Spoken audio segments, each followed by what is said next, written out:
मजदूरों की बात उठाने को इन्होंने मेरा फोन छीन लिया है।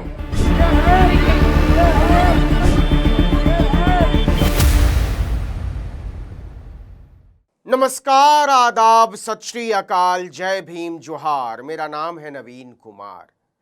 यह सरेशाम हुए एक अपहरण का वीडियो है। अपहरण क्यों कह रहा हूं बताऊंगा। 4 लोगों के अपहरण का वीडियो।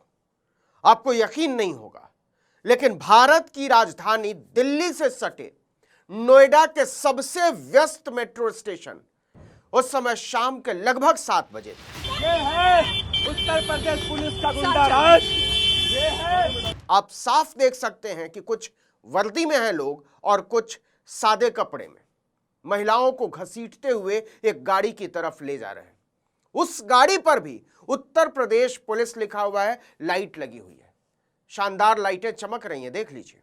मतलब गुंडागर्दी पर कोई पर्देदारी भी नहीं है। हम क्यों इन्हें पक्के तौर पर नोएडा पुलिस नहीं बोल रहे हैं, इसके बारे में आगे बताएंगे। लेकिन पुलिस की वर्दी में आए लोग जिन महिलाओं को घसीटते हुए ले गए, उनमें से एक महिला का नाम है आकृति, दूसरी का नाम है सृष्टि और तीसरी का नाम है मनीषा। इनके साथ एक पुरुष भी है जिसका नाम रुपेश है। वीडियो में देखिए कि यूपी पुलिस की वर्दी में आए लोग मेट्रो स्टेशन पर महिलाओं को लगभग घसीटते हुए ले जा रहे हैं, धकियाते हुए।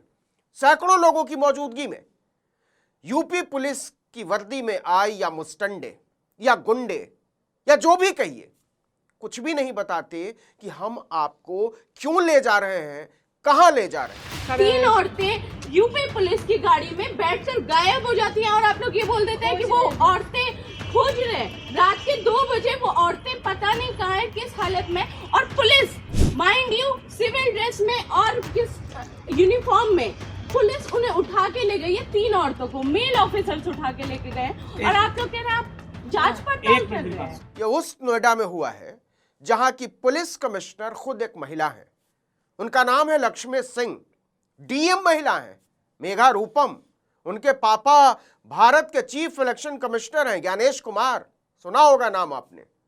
पुलिस कमिश्नर लक्ष्मी सिंह उत्तर प्रदेश की पहली महिला पुलिस कमिश्नर है। वो अपनी सख्त कार्यशैली के लिए जानी जाती हैं। उनके पति राजेश्वर सिंह भाजपा के नेता हैं, आईपीएस अधिकारी रह चुके हैं।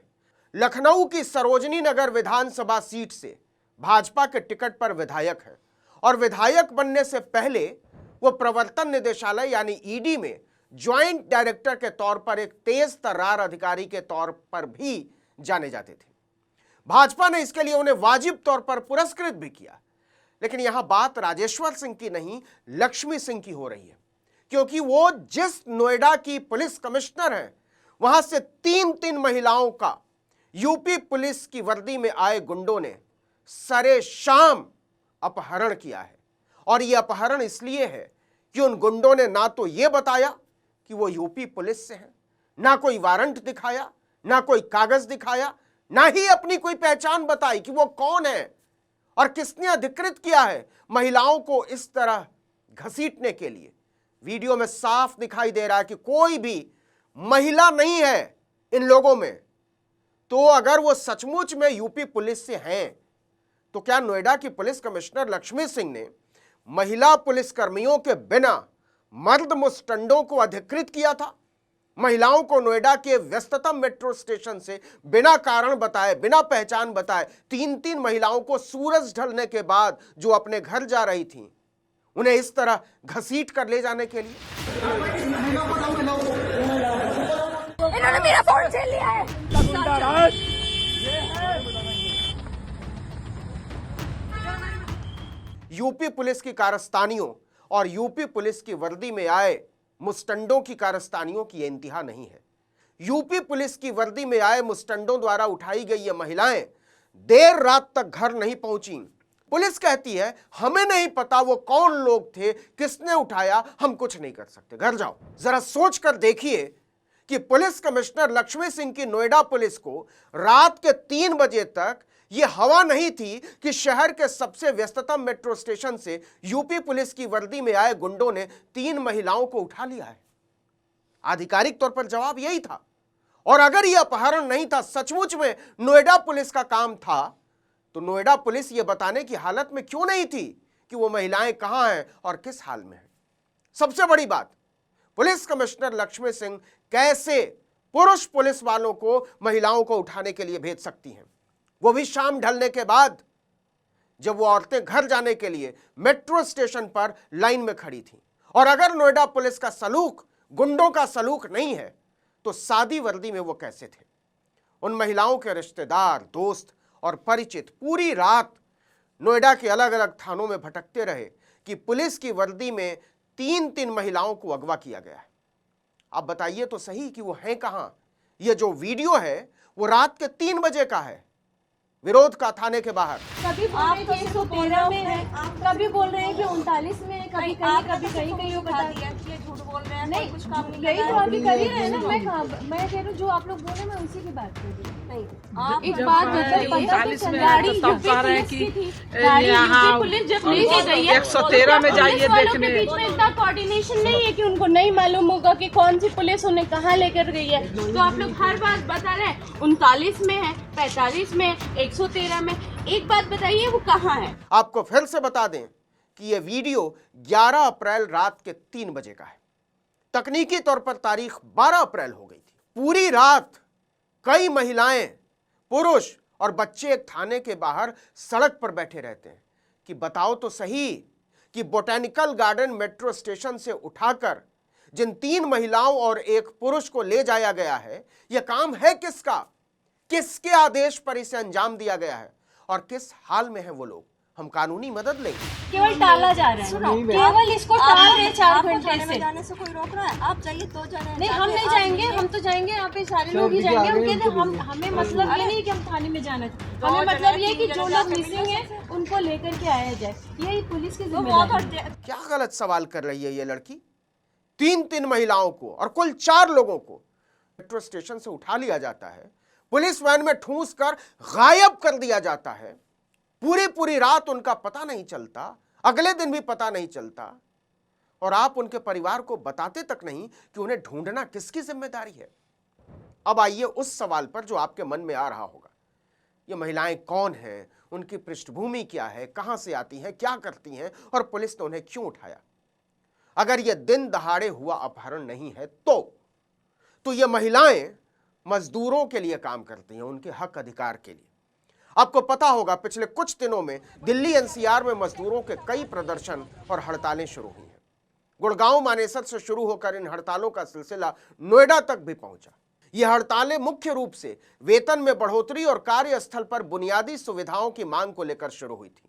नोएडा फेज 2 के मजदूरों ने भी हड़ताल शुरू की थी। गैस की किल्लत की वजह से हजारों मरीज रोज नोएडा, गुड़गांव, फरीदाबाद से अपने गांव लौट रहे हैं। एक मजदूर जो 300-400 रुपए रोज कमाता है, वो 3000 रुपए का सिलेंडर ब्लैक में कहां से खरीदेगा? योगी आदित्यनाथ की सरकार गैस की कालाबाजारी रोकने में बुरी तरह नाकाम हो गई है।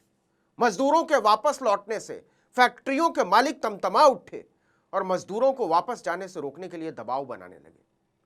इसका सबूत है नोएडा में हुई एक मीटिंग, जिसमें नोएडा की डीएम मेघा रूपम, पुलिस कमिश्नर लक्ष्मी सिंह और नोएडा प्राधिकरण के सीईओ एक साथ बैठे कि मजदूरों को कैसे रोका जाए। तो क्या मजदूरों को रोकने के लिए आप इस तरह के हथकंडे अपनाएंगे? कि एलपीजी क्राइसिस के शुरू होने के बाद से देश के अलग अलग हिस्सों में जो आम मेहनत कश आबादी है, जो मजदूर आबादी है, वो इस बढ़ती महंगाई के खिलाफ, सिलेंडर की कालाबाजारी के खिलाफ अपने हकों के लिए लड़ रही थी। 11 अप्रैल की शाम को सभा खत्म होने के बाद वापस लौटते हुए 4 मजदूर कार्यकर्ताओं को यूपी पुलिस की वर्दी में और कुछ सादे कपड़ों में आए मेट्रो स्टेशन के अंदर से उठा लेते हैं। इन 4 कार्यकर्ताओं में 3 महिलाएं होती हैं। वीडियो में साफ दिखाई दे रहा है कि इस दौरान कोई भी महिला पुलिसकर्मी मौजूद नहीं थी। रात भर इनके परिजन और मजदूर साथी यूपी पुलिस से उनके बारे में जानकारी मांगते रहे, लेकिन अगवा की गई महिलाओं और एक पुरुष मजदूर कार्यकर्ता के बारे में कोई जानकारी साझा नहीं की गई। इंतहा तो यह हो गई कि 12 अप्रैल की रात तक पुलिस ने कुछ नहीं बताया कि महिलाएं कहां हैं, किस हाल में हैं। लेकिन यह कहानी का अंत नहीं है साहब। 2 वकील सूरजपुर कोर्ट के लिए निकले। एक का नाम प्रतीक कुमार और दूसरे का तनवीर अली। कि 3 महिलाओं और 1 पुरुष को पुलिस की गाड़ी में उठाकर ले जाया गया है कि हम जज साहब से फरियाद करेंगे कि 3 महिलाओं और 1 पुरुष को पुलिस की गाड़ी में उठाकर ले जाया गया है। एक गाड़ी आती है और उन वकीलों को भी ठूंस कर ले जाती है। अब इन सारे दृश्यों को जोड़कर देखिए, सोचिए और पूछिए खुद से कि लोकतंत्र, बराबरी, हक मांगने के अधिकार और न्याय के किस दौर में पहुंच गए हैं हम। हर सवाल अपने आप में एक फंदा बन गया है और किसी को इससे कोई फर्क नहीं पड़ता। सवाल इस बात का नहीं है कि महिलाओं को छोड़ा गया या नहीं, वो तो छोड़ना ही पड़ेगा, लेकिन यह पूरी घटना ही अपने आप में गंभीर सवाल है। सवाल है कि अगर आप सत्ता पर सवाल उठाएंगे तो कैसे कानून का कचूमर निकाला जा सकता है नागरिकों के खिलाफ। ये है उत्तर प्रदेश पुलिस का गुंडा राज। ये है बहुत जरूरी है ऐसी तमाम आवाजों को टूटने से पहले बचाना। बहुत जरूरी है अपना आराम छोड़कर दुनिया को बेहतर बनाने में लगी मेहनतकश औरतों के साथ खड़ा होना। मैं तो खड़ा हूं, आप तय कीजिए आपकी भूमिका कहां है, क्या है, कितनी है। इस वीडियो में इतना ही, लेकिन अगर आपने आर्टिकल 19 इंडिया को अब तक सब्सक्राइब नहीं किया है तो फौरन कर दीजिए, बेल आइकॉन दबाइए, घंटी जैसी आकृति लाइक कीजिए और कमेंट करके बताइए हमारा वीडियो आपको कैसा लगा। हमारा ट्विटर हैंडल है article19_India और मेरा ट्विटर हैंडल है नवीन जर्नलिस्ट। नमस्कार।